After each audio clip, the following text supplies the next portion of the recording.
If a client has no clue how or where his Gmail account used for GMB, how can I get to be a manager? Well, I know in Google My Business, there is a way to request access. I don't have it off the top of my head. I usually have to dig around in Google My Business in order to find that.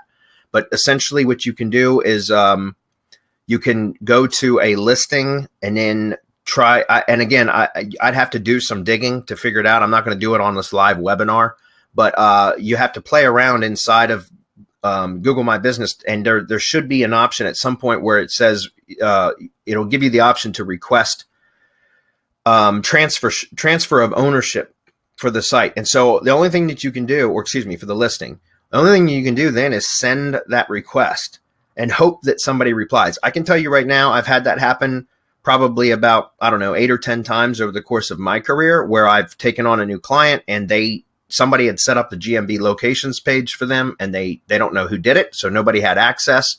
And I have tried on all 8 to 10 occasions to request transfer of ownership through that method that I just described, and I've been unsuccessful on 100% of the attempts.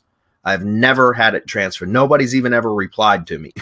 So usually what happens is I will end up going in and contacting, or I used to do it through Google Map Maker. And I haven't done it for quite some time. But if I could not get access to the Google My Business page, I would close it, like, basically say that listing had been closed, and then wait until it had been approved, and then go back in and start a new one altogether. Okay. And that can create a hell of a mess too. I've had that happen. I've had it happen where I've closed a listing, or reported the listings closed, and then gone in once it had been taken out of Maps. It never gets really taken out of Maps. It just gets kind of like archived, really.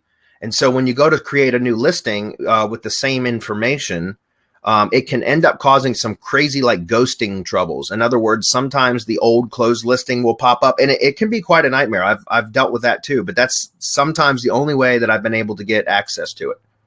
So unfortunately, I can't give you any other advice on that. It's just really shitty that if somebody else can create an account and then not give anybody the details, and then you're stuck. Like, what do you do? Or what does the business owner do?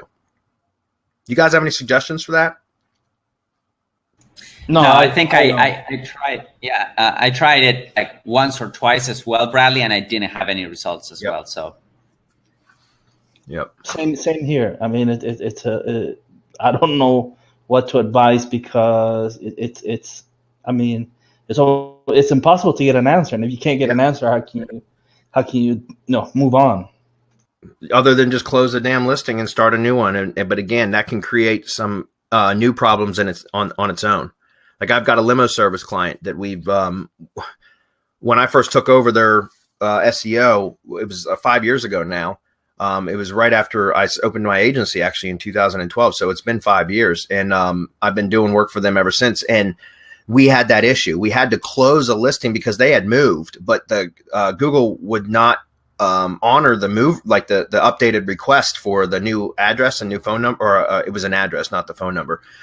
Google would not honor it. They wouldn't update it. And so we dealt with months. I dealt with that, and I wasn't able to get it fixed. So finally I just closed the damn listing, and I waited about 2 months for it to stop appearing altogether in the Maps results. And then I went in and set up a new one.